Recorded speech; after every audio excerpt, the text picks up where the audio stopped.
Hello, my friend. At age 75, Noah John Rondeau can say, "For half of my life, I was a hermit." Our broadcast will be devoted to getting acquainted with Noah John Rondeau and learning why he fled to the woods.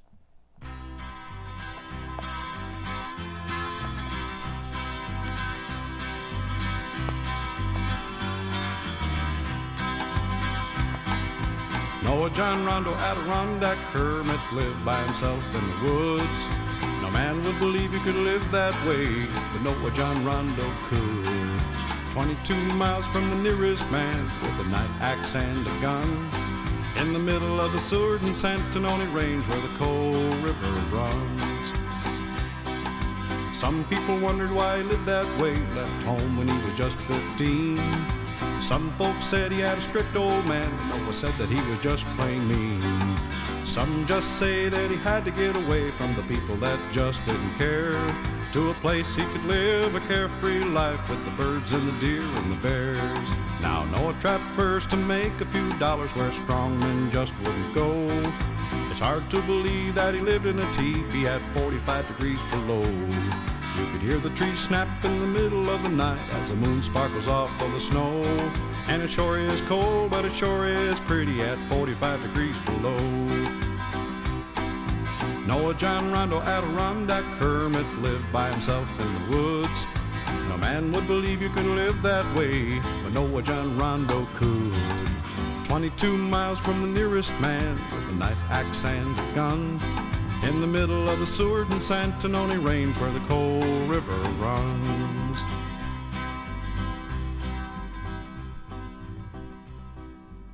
The Adirondack woods have long been hospitable to hermits who lived by their wits and the good graces of the land. Noah John Rondeau was one such hermit who lived alone in the Cold River country for over 30 years, with a little help, from time to time, from his friends. In the 1890s, the Adirondacks were going through a transition from dependence on resource extraction to dependence on recreation and tourism. A lot of the mines had begun to play out. The earliest iron mines and the garnet mines, a lot of the forests had been logged off, which in fact was the inspiration for the creation of the Adirondack Park and Forest Reserve. So it was going through a radical period of transition. The big hotels were being developed and popularized. Railroads that had been taking lumber out were bringing tourists in. So the economy was changing much more from resource extraction to a service industry. That was the period of a real serious transition, and that was difficult for some people who were used to being kind of independent loggers and miners and becoming employees of, in some cases, relatively wealthy hotel keepers or guides for wealthy visitors. In other words, they were losing some independence, having to work for others, which was anathema to some of them. There was that sort of hermit-like sense that many people in the Adirondacks had, not so much wanting to live alone in the backwoods, but being independent, making their own way, not having to be answerable to somebody else.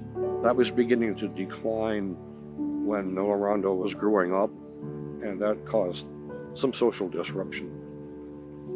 Did you rate yourself as a pretty good student, that is, as a young lad? Well, for the chance I had, yes.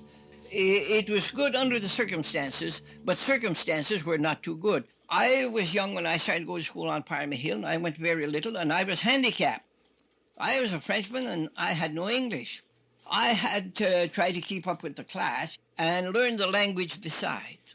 My grandpeople, they were born in Canada over a century ago, and they married young and came to New York State to work in the mines. And our ancestry were illiterate as far back as you could chase them to jellyfishes. And they laughed at my English, and that hurt. By third grade, Noah began skipping school. He enjoyed the isolation of the woods compared to the confinement and demands of the classroom. It was there he acquired woodcraft skills, practical experience that fitted him for the isolated life he eventually would lead. Because of his outdoor interest, Noah's primary education was in the woods and river valleys around his Jackson Hill home. There, he learned to handle a bow and arrow and rifle to supplement the family larder. In 1898, at the age of 15, Noah, fed up with years of whippings, left home, moving to Vermont to live with relatives. 11 years later, he returned. Noah was working as a barber in Upper J when a schoolmarm offered to help him complete junior high. He arranged to cut his customers' hair at night while attending school by day. In 1 week, the 27-year-old man mastered the minimum requirements and received his 8th grade diploma. Convinced a high school diploma was beyond his reach, he resumed barbering, but soon began to spend more and more time fishing, hunting, and trapping in the forest around Lake Placid. So, of course, I used to break off for 4 or 5 days to go and have a hunt. And I used to go and catch a fish once in a while. I was fairly well qualified in a way, but I didn't have any outfit hardly, and so forth. But even then, I used to break off in autumn. Of course, there wouldn't be much work around Lake Placid. And I'd go and guide for a month, while the deer season was on. Well, then the time came after that guiding, I went to Cold River and trapped all winter. And that's the way I broke in. Guiding as a profession in the Adirondacks was still a significant occupation in the late 19th century. It began to decline in the 20th century for a lot of reasons, but that was one of the careers that was open to Rondeau. He had a hard time deciding what to do with his life because he found it hard to get along with people. I think because he had a difficult family relationship growing up, especially with his father.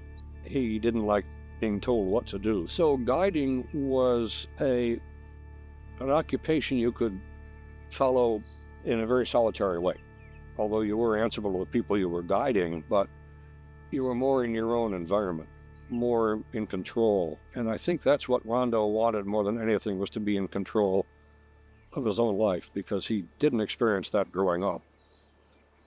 Yeah, the whole question about why he went out in the woods, no one has ever quite resolved. For a long time, the rumor was that he was avoiding the draft for World War I, and I don't think that has any truth in it, whatever. I think Rondeau was sort of a misfit. I don't think he really belonged in the town life, and easily just gradually slipped away and stayed out there. He kind of described that he didn't fit in.